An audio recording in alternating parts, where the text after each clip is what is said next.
अपने पसंदीदा शो ये रिश्ता क्या कहलाता है के डेली अपडेट सबसे पहले पाने के लिए हमारे चैनल को सब्सक्राइब करें। आज के एपिसोड की शुरुआत में मायरा गीतांजलि को सामने देखकर डर जाती है, लेकिन गीतांजलि उसे अपने गले से लगा लेती है और कहती है, जब आप पहले छोटे थे तो आपको डर लगता था और आप मेरे पास आती थी, लेकिन आज आप मुझसे ही डर रही हो। गीतांजलि उसके कंपटीशन वाले दिन के बुरे व्यवहार के लिए उससे माफी मांगती है। मायरा कहती है कि क्या आप ठीक हो? क्या आपको चोट लगी है? गीतांजलि दुखी होकर कहती है कि आपको खोकर मुझे बहुत गहरी चोट लगी है जो कभी ठीक हो ही नहीं सकती। मायरा चौंक जाती है। दूसरी तरफ बारिश में कियारा घबराई हुई खड़ी होती है। तभी हर्ष कार में आता है और कियारा को मदद की पेशकश करता है। कियारा कहती है कि मुझे बुरा लग रहा है और गिल्ट फील हो रहा है। हर्ष कहता है कि ये तुम्हारी जिंदगी है और तुम जो चाहो वो कर सकती हो। वह कियारा को गाड़ी में बैठने के लिए कहता है। कियारा गाड़ी में बैठकर चली जाती है। दूसरी तरफ गीतांजलि मायरा से कहती है कि आज के बाद किसी को भी मेरी चिंता करने की जरूरत नहीं होगी। आप मेरे साथ बिताए हर पल को याद रखना, क्योंकि अब हम कभी साथ में समय नहीं बिता पाएंगे। मायरा कहती है कि आप मुझसे मिलने आना और मैं भी आपसे मिलने आऊंगी। गीतांजलि कहती है कि अब नहीं आ पाओगी। मायरा घबरा जाती है और पूछती है कि क्या आप कहीं जा रही हो? गीतांजलि कहती है कि मैं बहुत दूर जा रही हूँ।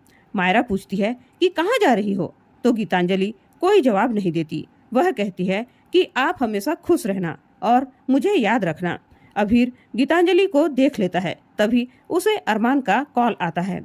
गीतांजलि अभीर को देख लेती है। अरमान अभीर से गीतांजलि के बारे में पूछता है तो अभीर बताता है कि गीतांजलि यहीं पर है और कुछ अजीब अजीब सी बातें कर रही है। अरमान कहता है कि गीतांजलि से मेरी बात करवाओ। अभीर देखता है तब तक गीतांजलि वहां से चली जाती है। मायरा अरमान से बात करती है और अरमान को वह सब बातें बता देती है जो गीतांजलि ने उससे कहा था। अरमान परेशान हो जाता है। अरमान फैसला करता है कि उसे खुद गीतांजलि को ढूंढना होगा। वह जल्दी से गाड़ी भगाता है। दूसरी तरफ काजल को पता चलता है कि दादू की तबीयत अब ठीक है। सभी को राहत मिलती है। तभी विद्या आती है और पूछती है कि अरमान और अभीरा कहाँ हैं? आज मैं उन दोनों की शादी करा दूंगी। कावेरी को परेशान देखकर विद्या पूछती है कि क्या हुआ, आप परेशान क्यों दिख रही हो? कावेरी बताती है कि गीतांजलि गायब हो गई है और अरमान उसे ढूंढने गया है। विद्या घबरा जाती है। मनीषा उसे संभालती है। विद्या कहती है कि मुझे डर लग रहा है, ऐसा लग रहा है कि कुछ गलत होने वाला है। दूसरी तरफ गीतांजलि अपनी जिंदगी से हताश होती है और वह ट्रक के सामने कूदने का फैसला करती है। उसे अपने अतीत की बातें याद आती है कि किस तरह से मायरा उससे दूर हो गई और दादू ने उस पर गुस्सा किया। वह ट्रक के सामने खड़ी हो जाती है, लेकिन तभी अरमान सही समय पर पहुंचकर उसे बचा लेता है। अरमान गीतांजलि पर गुस्सा करता है और कहता है कि ऐसा करने से पहले अपने परिवार के बारे में तो सोच लिया होता। गीतांजलि कहती है कि जब अपनों ने ही मेरे बारे में नहीं सोचा तो मैं उनके बारे में क्यों सोचूं। अरमान स्वीकार करता है कि उसने गीतांजलि के साथ नाइंसाफी की है। गीतांजलि गुस्से में कहती है कि नाइंसाफी बहुत छोटा शब्द है, आपने मुझसे मेरे जीने की वजह ही छीन ली है। अरमान चौंक जाता है। दूसरी तरफ अंशुमन अभीरा से पूछता है कि हम मंदिर क्यों आए हैं। अभीरा कहती है कि मैं भगवान से कई साल से नाराज रही, लेकिन फिर मेरी इनसे वापस दोस्ती हो गई है और मुश्किल समय में दोस्त ही मदद करते हैं। अभीरा भगवान से प्रार्थना करती है कि कुछ ऐसा कर दीजिए कि मेरी और अरमान की वजह से गीतांजलि हर्ट न हो। अंशुमन कहता है कि गीतांजलि को दुख जरूर होगा, लेकिन आप उनके लिए ये प्रार्थना कर सकती हो कि उन्हें दर्द सहने की हिम्मत मिले।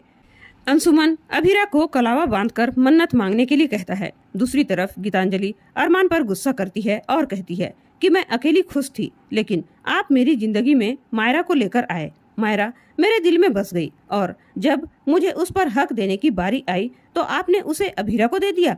अरमान माफी मांगता है, लेकिन गीतांजलि कहती है कि आपकी माफी से मेरा अकेलापन खत्म तो नहीं हो जाएगा ना। गीतांजलि कहती है कि अब मुझे चैन से मरने दीजिए। अरमान उसे रोकता है और समझाने की कोशिश करता है कि सब्र करोगी तो जिंदगी में जीने की वजह मिल ही जाएगी। गीतांजलि कहती है कि मुझे मायरा वापस चाहिए, क्योंकि मैं अकेली नहीं जी पाऊंगी। अरमान साफ साफ कहता है कि मायरा अभीरा की बेटी है और वह तुम्हारी नहीं हो सकती। गीतांजलि पूछती है कि क्या आप मेरे बनोगे? मायरा को दूर करने के बाद अब आप भी मुझसे शादी नहीं करोगे? अरमान हैरान रह जाता है। गीतांजलि कहती है कि या तो मुझे मायरा वापस दीजिए या फिर मुझे मर जाने दीजिए। अरमान कहता है कि खुद को संभालो। गीतांजलि कहती है अगर मैंने खुद को संभाल लिया तो मैं मायरा को अभीरा से अलग कर दूंगी। यह सुनकर अरमान घबरा जाता है। गीतांजलि कांच का टुकड़ा लेकर अपने हाथ पर लगाने की कोशिश करती है, लेकिन अरमान उसे रोक लेता है। गीतांजलि कहती है कि मैं आज नहीं तो कल इस जिंदगी से छुटकारा पा ही लूंगी। आप मेरे साथ हर वक्त तो नहीं रहोगे। अरमान परेशान होता है। तभी उसे मंदिर दिखाई देता है। अरमान कहता है कि मैं मायरा को अभीरा से तो नहीं छीन सकता और न ही मैं तुम्हें मरने दे सकता हूँ, लेकिन मैं तुम्हारा साथ जरूर दे सकता हूँ। गीतांजलि कहती है कि आप हमेशा की तरह अभीरा को ही चुनोगे, मुझे अकेले नहीं रहना। अरमान कहता है कि मैं तुम्हें अकेले नहीं रहने दूंगा। अरमान गीतांजलि को वहां से लेकर चला जाता है। दूसरी तरफ अंशुमन तान्या के लिए धागा बांधता है। वह अभीरा से कहता है कि पहले आप अपने और अरमान के लिए धागा बांधिए, बाद में गीतांजलि के लिए बांधिएगा। अभीरा धागा ले लेती है। दूसरी तरफ अरमान पंडित जी से कहता है हमें शादी करनी है। पंडित जी उन्हें कपड़े बदलने के लिए कहते हैं, लेकिन अरमान साफ कहता है कि हमें इसी वक्त शादी करनी है। उधर उसी मंदिर में अभीरा धागा बांध रही होती है, तभी उससे धागा टूट जाता है। अभीरा घबरा जाती है। अंशुमन नया धागा लाने चला जाता है। दूसरी तरफ अरमान और गीतांजलि शादी कर रहे होते हैं। उसी बीच अंशुमन धागा लेने आया होता है, लेकिन वह अरमान और गीतांजलि को नहीं देख पाता। लेकिन गीतांजलि अंशुमन को देख लेती है और घबरा जाती है। वह सोचती है कि कोई दखल देने से पहले हमारी शादी हो जानी चाहिए। तभी अरमान को विद्या का कॉल आता है, लेकिन अरमान उसका कॉल नहीं उठाता। दूसरी तरफ अभीरा गीतांजलि की खुशी के लिए धागा बांध रही होती है और प्रार्थना करती है कि गीतांजलि ने जो कुछ भी खोया है उसे रिप्लेस कर दीजिए। अंशुमन धागा लेकर लौटता है और अभीरा से कहता है कि मेरे फोन से अरमान को कॉल कर लीजिए। अभीरा सहमत होती है। दूसरी तरफ अरमान और गीतांजलि फेरे लेने लगते हैं।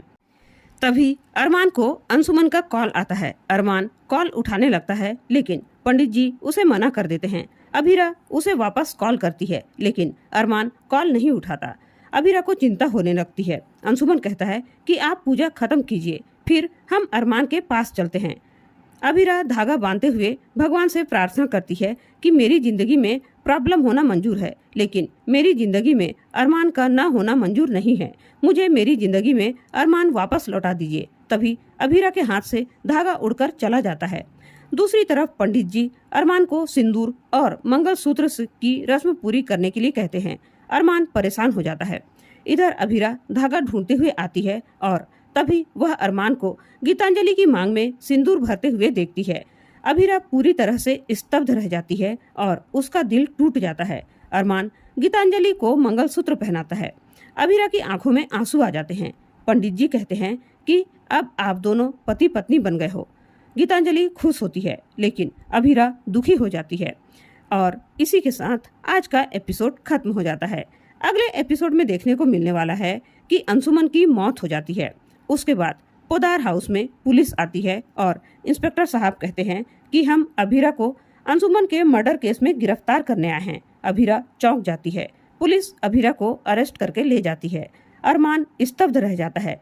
और आज का एपिसोड आप लोगों को कैसा लगा हमें कमेंट करके जरूर बताइएगा। और ऐसे ही डेली अपडेट्स के लिए वीडियो को लाइक और चैनल को सब्सक्राइब करना बिल्कुल ना भूलें। धन्यवाद।